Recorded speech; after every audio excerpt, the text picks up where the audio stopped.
Good morning students. इससे पहले वाली वीडियो में हमने पढ़ा था बेटा बल तथा दाब। आज हम पढ़ेंगे वायुमंडलीय दाब। वायुमंडलीय दाब क्या होता है बेटा? आपको पता है कि पृथ्वी के चारों तरफ जो है वायु है। पृथ्वी जो है चारों तरफ वायु से घिरी हुई है। पृथ्वी के चारों ओर का जो वायु है उसका ये जो आवरण है, उसके चारों ओर जो वायु का आवरण बना हुआ है वो वायुमंडल कहलाता है।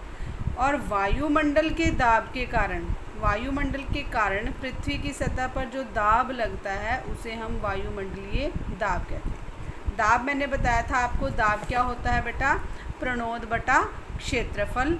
कि किसी भी तल पर जो अभिलंबवत बल लगता है उसको हम प्रणोद कहते हैं, और जितने क्षेत्रफल पर लगता है प्रणोद उसको हम दाब कहते हैं। दाब बराबर प्रणोद बटा क्षेत्रफल।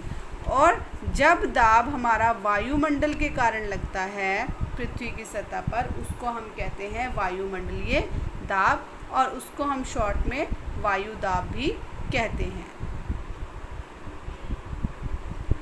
बेटे यहाँ पर दिया हुआ है आपको क्रियाकलाप 5। इसमें इन्होंने कहा है कि एक रबर चूषक लें और इसको मेज़ पर चिकनी सतह पर रखें और फिर इसको दबाकर छोड़ दें। तो ये जब हम इसको खींचने का प्रयास करेंगे तो वो हमें खींचने में कठिनाई होगी। क्यों? क्योंकि ये होगा हमारा वायुमंडलीय दाब के कारण। ये देखिए, मैं आपको करके दिखाती हूँ। ये मेरे पास एक चूषक जैसा ही है। ये जो रबड़ है, ये जब हम इसको यहाँ पर दबाएंगे तो ये देखिए अब ये जो है ये इसके ऊपर चिपक गया है। तो ये जो हो रहा है हमारा, ये किसके कारण हो रहा है? वायुमंडलीय दाब के कारण हो रहा है। बहुत ही ज़ोर लगाने पर ही बेटा ये यहाँ से उतरेगा, क्योंकि वायुमंडलीय दाब के कारण ही ये यहाँ पर चिपक गया है। उसके बाद है बेटा वायु दाब का मापन, कि हम इसको कैसे माप सकते हैं। वायु दाब का मापन कैसे करेंगे? जैसे हमें दाब निकालते थे वैसे ही वायु दाब निकालेंगे। किसी सतह के एकांक क्षेत्रफल पर लगने वाले, यानी कि जितने क्षेत्रफल पर वो लग रहा है, वायुमंडल की वायु के भार से वायु दाब का हम मान निकालेंगे। तो वायु दाब हमारा किसके बराबर होगा? वायु स्तंभ का भार, जो भी उस वस्तु का भार दिया हुआ है और जितने क्षेत्रफल में दिया हुआ है उस वायु की वजह से जो भार है जितने क्षेत्रफल पर है उससे हम उसका वायु दाब निकालेंगे। उसके बाद बेटा हमारा है नेक्स्ट प्रामाणिक वायु दाब। प्रामाणिक वायु दाब क्या होता है? समुद्र तल पर वायुमंडल का जो दाब होता है वो पारे के 76 सेंटीमीटर ऊंचे स्तंभ के दाब के बराबर होता है।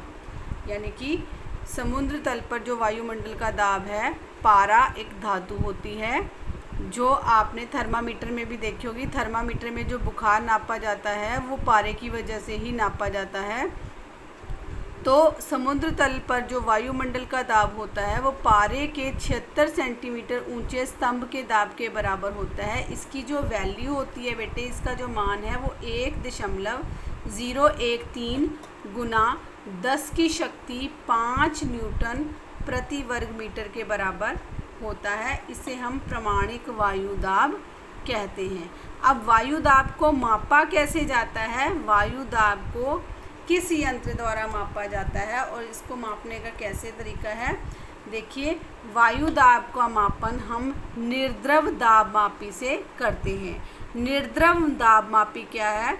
निर्द्रव दाब मापी बेटा एक ऐसा यंत्र है जिससे हम वायु का दाब नापते हैं, मापते हैं। वायु का दाब मापने के लिए हम निर्द्रव दाब मापी का यूज़ करते हैं। ये बेटा आपका क्वेश्चन भी है पीछे, जिसका आंसर ये आपका आएगा।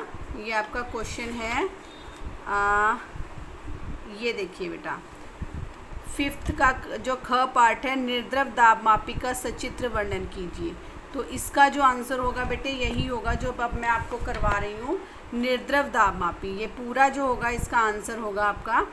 निर्द्रव दाब मापी क्या होता है? वायु दाब निर्द्रव दाब मापी से ज्ञात करते हैं। यानी कि वायु दाब ज्ञात करने का एक यंत्र होता है निर्द्रव दाब मापी। इसमें क्या होता है, इसमें एक गोलाकार धातु का डिब्बा होता है, यहाँ पर इसका डायग्राम दिया हुआ है।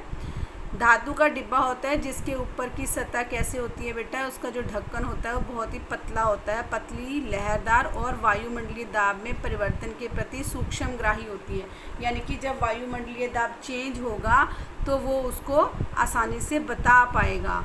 तो डिब्बे के अंदर की जो हवा है उसको निकाल दिया जाता है और वायुमंडलीय दाब बढ़ने पर क्या होता है, ऊपरी सतह जो होती है उसका ऊपरी जो ढक्कन होता है वो अंदर की ओर दब जाता है और जब दाब कम होता है तो वह जो सतह है वो ऊपर उठ जाती है। तो सतह जब ऊपर नीचे उठती है, कभी ऊपर उठती है कभी नीचे दब जाती है, तो सतह की इस गति के कारण जो अंदर लगी ये कमानी है, ये कमानी बेटा हिलती है, ये कमानी दब जाती है और ऊपर उठ जाती है, जिससे इसमें लगे लीवर से एक संकेतक जुड़ा होता है। ये संकेतक है बेटा हमारा, ये संकेतक है, ये संकेतक फिर घूमता है जो पैमाने पर दाब का पाठ्यांक हमें दे देता है, यानी कि हम उस रीडिंग को देख लेते हैं। तो निर्द्रव दाब मापी जो होता है वो घड़ी की आकृति का होता है, इसमें द्रव का प्रयोग नहीं किया जाता और इसे सरलता पूर्वक हम एक स्थान से दूसरे स्थान पर लेकर जा सकते हैं। बेटा हमारा जो नेक्स्ट टॉपिक है वो है स्थान के सापेक्ष वायु दाब में परिवर्तन, कि अगर स्थान बदलता है तो वायु दाब में परिवर्तन कितना होता है या कैसे होता है। तो यहाँ बताया हुआ है वायुमंडलीय दाब अथवा वायु दाब। वायुमंडलीय दाब को हम वायु दाब भी बोलते हैं।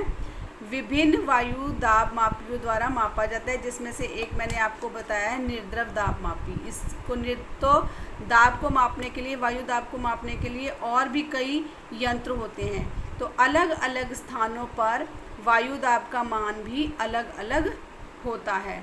तो अगर हमारे जो प्लेसेस होंगी, स्थान जो होंगे वो अलग अलग होंगे, तो वहाँ पर वायु दाब का जो मान होगा वो अलग अलग होगा। तो समुद्र तल से स्थान की ऊंचाई बदलने पर भी दाब जो है वो बदल जाता है। तो समुद्र तल से जितनी ऊंचाई बढ़ती जाएगी या घटती जाएगी उसके अनुसार जो दाब है वो चेंज होता जाएगा। तो स्थान की ऊंचाई के सापेक्ष वायु दाब बदलता है। इस कारण किसी भी स्थान का वायु दाब अगर हमें ज्ञात करना है तो हम समुद्र तल से ऊंचाई के द्वारा उसको ज्ञात कर सकते हैं। अब बेटा वायु दाब के क्या क्या उपयोग हैं। वायु दाब के बहुत से उपयोग हैं, जैसे जल पंप जो हमारा चलता है वो भी वायु दाब के कारण, साइकिल पंप और फुटबॉल पंप, इन सब में जो है ये सारी जो हमारे यंत्र हैं, जल पंप हो गया, साइकिल पंप हो गया या फुटबॉल पंप हो गया, ये किस पर आधारित हैं, वायु दाब पर ही आधारित हैं। इनकी जो कार्यविधि होती है वो वायु दाब पर ही आधारित होती है। तो सबसे पहले हम करेंगे बेटा जल पंप। जल पंप क्या होता है, आपने देखा होगा आपके घरों में हैंड पंप्स लगे हुए हैं जिसको हम जल पंप कहते हैं। तो जल पंप में जल जो है वो कैसे बाहर आता है इसमें वो बताया हुआ है। तो पंप के हैंडल को ऊपर उठाने के लिए एक पिस्टन नीचे आता है। ये जो है बेटा जब आप हैंडल को चलाते हो तो यहाँ पर एक पिस्टन लगा हुआ है जो ऊपर नीचे होता है। तो पिस्टन पर दो वाल्व लगे होते हैं, एक को हम V1 बोलते हैं और दूसरे को V2 बोलते हैं। तो पिस्टन का जब V1 खुलता है तो उसकी जो हवा होती है वो बाहर निकल जाती है और वायु दाब के कारण पंप की नली का जो V2 होता है, यानी कि दूसरा वाल्व होता है, जो दूसरा वाल्व V2 होता है वो बंद हो जाता है। जब V1 खुलेगा तो V2 बंद हो जाएगा और फिर पंप के हैंडल को जब हम नीचे करेंगे तो पिस्टन जो है वो ऊपर उठ जाएगा। पिस्टन ऊपर उठने से क्या होगा, वायु दाब कम हो जाएगा, जिससे V1 अब बंद हो जाएगा और V2 जो है वो खुल जाएगा। फिर क्या होगा, जो जल है वो बेलन के अंदर चढ़ जाता है, यानी कि ये जो हमारा है ये बेलन की आकृति का है, ये जो पानी है फिर धीरे धीरे ऊपर चढ़ना स्टार्ट हो जाएगा। दोबारा से हैंडल को जब हम ऊपर लेकर जाएंगे तो फिर पिस्टन, जब हैंडल हम ऊपर लेके जाएंगे पिस्टन फिर हमारा नीचे की ओर आएगा और फिर हमारा V1 खुल जाएगा और V2 जो है वो बंद हो जाएगा। और जब हम फिर उसको हैंडल को नीचे की ओर लेके जाएंगे पिस्टन फिर ऊपर उठेगा, फिर हमारा जो है V1 बंद हो जाएगा, V2 जो है वो हमारा खुल जाएगा, जिससे जो पानी है वो धीरे धीरे ऊपर चढ़ना स्टार्ट हो जाएगा और धीरे धीरे वो इस टूटी से जो है पानी बाहर निकलना शुरू हो जाएगा और यही क्रम चलता रहेगा और जिससे क्या होगा, हमारा जो पानी है वो बाहर निकलना शुरू हो जाएगा। उसके बाद है बेटा फुटबॉल पंप। अब फुटबॉल पंप पे क्या होता है, फुटबॉल पंप में आपको पता है एक छेद होता है फुटबॉल में, वहाँ से उसमें हवा भरी जाती है। तो फुटबॉल पंप जो होता है उसके द्वारा फुटबॉल में हवा भरते समय ब्लैडर होता है। फुटबॉल के अंदर एक और रबड़ होती है जिसको हम ब्लैडर बोलते हैं, रबड़ का एक और गुब्बारा सा बना होता है। ब्लैडर में लगी पतली नली जो होती है उस पर पंप का निचला सिरा हम कस देते हैं। जिस पंप से हमें हवा भरनी होती है उस पंप का निचला सिरा हम क्या करते हैं, उसमें कस देते हैं और जब पिस्टन को बाहर की ओर खींचते हैं तो चमड़े का जो वॉशल होता है वो सिकुड़ जाता है, श्रिंक हो जाता है और बाहर की वायु जो होती है वो वॉशर को दबाने से बेलन के अंदर भर जाती है। फिर क्या होता है, वो जो गोली होती है, गोली रूपी जो वाल्व होता है वो नली के ऊपर जो होता है वो मुंह को बंद करके रखता है। क्यों करके रखता है, ताकि वो जो हवा है वो बाहर ना निकले। तो पिस्टन को जब नीचे दबाते हैं तो चमड़े का जो वॉशर पंप होता है वो अंदर वायु दाब बढ़ने के कारण फैल जाता है और बेलन की दीवार से सट जाता है। जब बेलन के अंदर वायु दाब बढ़ता है तो वायु दाब बढ़ने के कारण नली में गोली जो होती है वो अपने स्थान से पीछे हट जाती है और जो हवा होती है वो ब्लैडर में अंदर पहुंच जाती है। और हत्थे को जब हम कई बार इस हत्थे से हम ये वाले पंप से हम भरते हैं ना हवा, तो इसको जब हम बार बार चलाते हैं तो ऊपर नीचे करने से धीरे धीरे जो वायु है हमारी ब्लैडर में भर जाती है और हमारी जो फुटबॉल है वो फूल जाती है। उसके बाद है बेटा हमारा साइकिल पंप। ये भी आपका बहुत इम्पोर्टेंट है, इसका भी आपके पास एक क्वेश्चन आएगा। इसका क्वेश्चन है आपका, ये देखिए इसी का, अभी मैंने निर्द्रव दाब मापी का बताया था, उसके नीचे ही क्वेश्चन आएगा साइकिल पंप की कार्यविधि का सचित्र वर्णन कीजिए। उसमें भी आपको ये सारा आंसर लिखना है, ये पूरा आएगा यहाँ से लेके बेटा यहाँ तक आएगा इसका आंसर और साथ में आपको ये डायग्राम भी बनाना पड़ेगा। तो साइकिल पंप में कैसे काम होता है, साइकिल पंप कैसा होता है, इसमें धातु का एक खोखला बेलन होता है। ये देखिए, ये बेलन के आकार का होता है।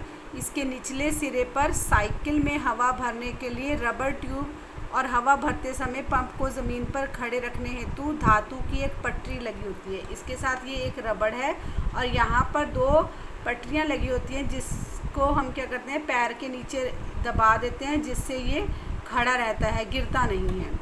तो इस पटरी को पैर से दबाकर पंप को सीधा खड़ा रखते हैं। पिस्टन के ऊपरी सिरे से हत्था लगा रहता है, ये हत्था लगा हुआ है जिसको हम ऊपर नीचे करेंगे। हत्थे से लगी हुई एक छड़ के निचले सिरे पर एक धातु की चकती कसी होती है जिसके ऊपर चमड़े की आकृति का वॉशर लगा होता है और यह वॉशर क्या करता है, वॉल्व का कार्य करता है। अब साइकिल पंप के हत्थे को जब हम ऊपर की ओर खींचते हैं, ये वाला हत्था जो है जब हम ऊपर की ओर खींचते हैं तो पिस्टन के नीचे खाली जगह जो होती है बढ़ने के कारण वहाँ पर वायु दाब जो होता है, जब जगह ज़्यादा हो जाएगी तो वायु का प्रेशर जो होगा वो कम हो जाएगा। पिस्टन के ऊपर से हवा दबाव डालकर वॉशर के नीचे बेलन में भर जाएगी। यहाँ पर हवा भर जाएगी जहाँ पर पिस्टन नहीं होगा जब हम इसको ऊपर की ओर खींचेंगे। जब हत्थे को नीचे की ओर दबाया जाएगा, जब हम इसको फिर नीचे की ओर लेके जाएंगे तो पिस्टन के नीचे की वायु पर दाब बढ़ जाएगा। जब इसको हम नीचे की ओर करेंगे तो प्रेशर पड़ेगा, दाब बढ़ेगा, जिसके कारण वॉशर के किनारे फैलेंगे और बेलन से चिपक जाएंगे, ये वाले बेलन से चिपक जाएंगे और दबी हुई जो वायु है वो कहाँ पर चली जाएगी, रबड़ से निकलकर ट्यूब में, यहाँ से ट्यूब में चली जाएगी और पंप से दबी हुई जो वायु है वो वॉल्व ट्यूब की सहायता से निकलकर रबड़ नली के द्वारा कहाँ चली जाएगी, फिर साइकिल की ट्यूब में चली जाएगी।